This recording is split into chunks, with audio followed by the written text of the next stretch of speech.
Welcome back. In this session, we will discuss about history of JSON. So, let's get started. JSON was first specified by Douglas Crockford in the early 2000s. He was searching for a way to use a subset of JavaScript syntax to represent structured data, and he ultimately defined the JSON format. Douglas Crockford launched the website JSON.org in March 2002 and started promoting JSON as a fat-free alternative to XML. As Ajax became popular for web development, JSON gained prominence because JavaScript engines could parse JSON directly without any need for parsing code. In 2013, JSON was officially recognized as a standard and got its own MIME media type application /JSON.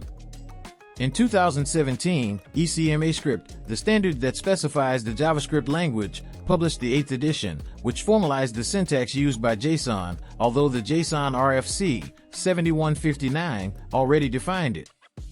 Let's look into the example of JSON object.